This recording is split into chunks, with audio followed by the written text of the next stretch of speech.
Now, Ted Nugent is a guy we're trying to stop talking about because he's inflammatory, purposely so. He thinks he's a tough guy. He's overcompensating.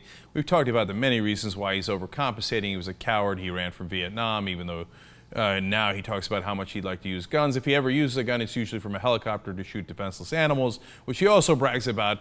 And of course, as I mention every time, he got out of Vietnam by literally crapping his pants. So you get the sense of what a weakling, coward, pathetic human being this is. So, but he's going to jump in here, this, paper tiger, and he's going to huff and puff. Of course, about the Zimmerman case. First of all, he starts out unsurprising. He says, the Zimmerman case was, quote, cut and dried self-defense, of course. Yeah, when someone usually pursues, someone else stalks them, follows them, and then shoots them in the chest, cut and dried, cut and dried. It's one thing for the jury to say he wasn't guilty beyond a reasonable doubt. It's another thing for somebody to say, cut and dried, not even a question, right? All right, fine, no big deal so far. A lot of people are saying that. And I'm bringing you Ted Nugent in this case because I've now seen thousands of comments like this online, on our videos, on Twitter, etc., right? And Nugent is a good example of the racist thinking in this case. So let me prove my case. He says, and so it was for a few weeks until the race baiting industry saw an opportunity to further the racist careers of Al Sharpton, Jesse Jackson, here we go again, the Black Panthers, President Obama, and the Attorney General Eric Holder et al., who then swept down on the Florida community, refusing to admit that the 17-year-old dope-smoking, racist, gangster wannabe Trayvon Martin was at all responsible for his bad decisions and standard modus operandi of always taking the violent route. If you didn't know anything about the case, you might think Trayvon shot Zimmerman. No, it was Zimmerman who shot Trayvon. It was Zimmerman who followed Trayvon. It was Zimmerman who caused the confrontation when the dispatcher told him, go back in your car, do not start a confrontation.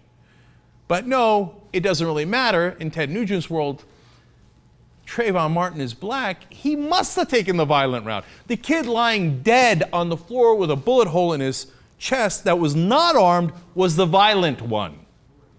And of course, this is all organized by the new Black Panther Party, etc., and the insane theories that he's probably heard on Fox News.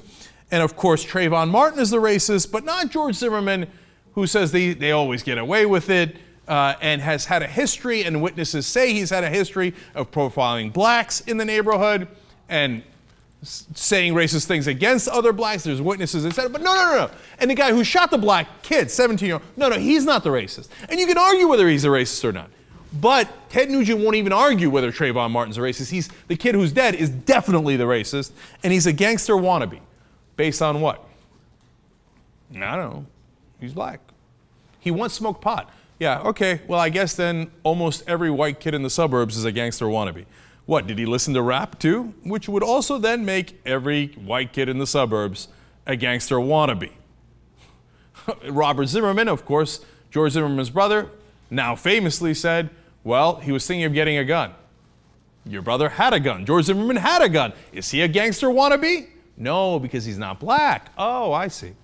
Trayvon, Ted Nugent continues, Trayvon had no reason not to attack because it was the standard thug thing to do.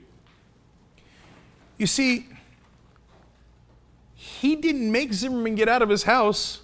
He didn't say, hey, Zimmerman, could you please follow me with a gun?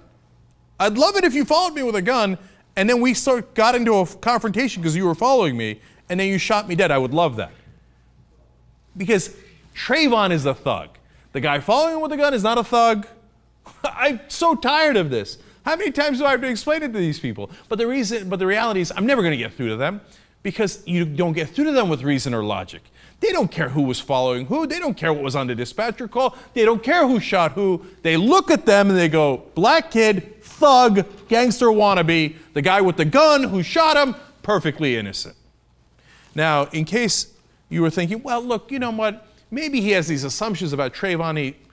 Any reasonable person would understand based on those quotes that Ted Nugent is an obvious 100% racist, right?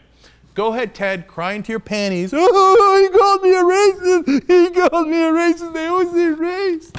And then, of course, when he calls Jesse Jackson, Al Sharpton, and Trayvon racist, that's totally fine, right? Okay. If all of that wasn't bad enough, He makes it clear, no. It's not just that he thinks Trayvon was about, he celebrates this. He celebrates it. Quote, non-racist America rejoices that there is still common sense. So, of course, he's calling him, this is the great flipping facts on his head. Ted Nugent isn't the racist. No, all the black people, including the ones who got shot, are the racists, right? And he says he rejoices at the outcome. Remember, he's rejoicing that a guy got away with killing a 17-year-old kid.